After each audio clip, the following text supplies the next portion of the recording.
Well, hello there. Welcome back to the homestead. I'm here to share with you 2025 seed haul, as you can tell from M.I. Gardener. He's also a YouTuber, so look him up. He just got his own a new farm that he's developing, and he has a really fair price on seeds. And then he also had a 20% discount. So I got 100 packets of seeds, and I got $20 off and free shipping. And they came right about on my birthday, which was yesterday. I'm 55. Woohoo! Double nickels. So let's look at these. We've got a fava bean, a lima bean, a wax bush bean. Here's a different variety of pole bean. And then here is my old favorite pole bean, the trusty Blue Lake. And then if you look on this row, these are the nightshades that I chose. An Amish paste tomato, the Cherokee purple. We grew that in San Bernardino once and loved it. And these big tomatoes are iffy here. We have a short season. I'm going to do what I can. Your typical red bell and an Anaheim. And the Ancho Poblano. We had great luck with purchasing nursery starts of those last year. And here's a new one. It's a paprika. That should be different and exciting. It should be mellow with just a warm, smoky flavor. And then here, why not a purple cayenne?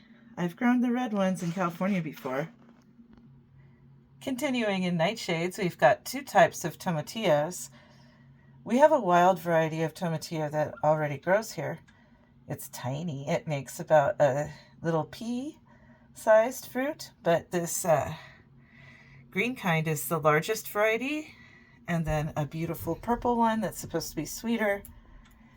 On to the cucurbits. I really enjoyed the Armenian cucumbers. Those grew like wild. And here is a black diamond watermelon that's supposed to be 40 to 50 pounds. We'll see. We'll see if the season is long enough. And up at the top here, the same Black Beauty type that we grew this past summer wow, that was an amazing variety for us. And a crookneck squash and a straight neck squash. We didn't grow any yellow squash last year. And it was recommended to me to try the cushaw, so we've got some of those. And a type of butternut.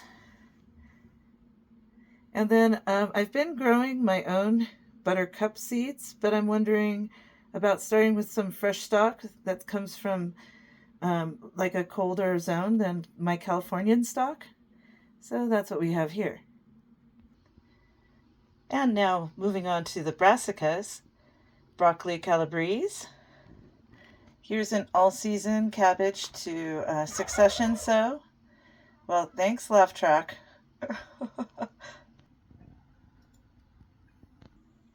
More rutabagas, please. Here's a cylindrical radish that I think will make great radish pickles or just for slicing. And I wish that I had had arugula for this year for the cold weather. But I'll be raising that for next year. And a kale mix. In the amaranth family, we have some pink Swiss chard. This American variety of spinach that's supposed to be slow bolt. And like those radishes, these are cylindra beets, great for slicing. And I have not found golden beets locally, so I bought 2 packets of golden beets. They're so extra sweet. Now in the carrot family, I've got these little fingers Nantes type carrots. And this is going to be interesting, a black nebula carrot. They say if you juice those, you get a purple juice. And if you had lemon juice, then it does that acid indicator and it turns pink.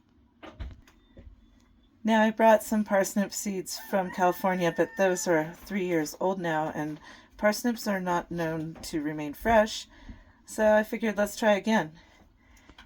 And I have common fennel growing, and it did real well, so I'm going to try the Florence fennel with the bulb.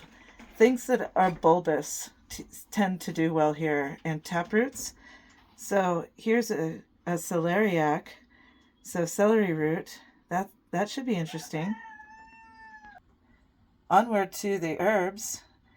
All the mint got eaten in the rabbit garden, so here's fresh spearmint seeds to try again. And the cilantro is still alive out there, so I know that it does well. And then we've got Genovese basil for pesto, and to go with all those tomatoes. And Thai basil, my favorite variety. Oregano and lavender. We have a few wild cards here. I think borage will do well here, and I know for sure rabbits and chickens enjoy it, but it's also supposed to be a nice addition to, I don't know, it says cream cheese spreads and teas, but I just think it's a beautiful addition to a garden, and it really likes to seed itself. So in California, it was coming back again and again, and I think it'll be our answer for comfrey. Comfrey didn't like it here. Sorrel is supposed to be very, very cold tolerant. I'm going to need to start that indoors and get it out in the springtime, and I'll be direct sowing that next fall. And here's another new to us, peanuts. That should be so much fun. And my gardener threw in a complimentary salad bowl mix. So thank you. And I've been doing my homework, and I made a chart showing when you're supposed to be planting these things, like what temperature the soil should be, how long the germination is, and how long the maturity date is. Yep, 50 varieties, or actually more like, I think it's 46 varieties, since I got some multiple packets. That took up 3 pages in my notebook here, and so I'm going to have fun scheming for when and where to plant these. And Matt really knows how to make his wife happy on her birthday. He brought me a tree for my birthday. It's a Santa Rosa semi-dwarf plum, and it is quite tall. And so we're just kind of keeping it safe until we have a proper place to plant that. Thank you so much, Matt, for this tree. I love it.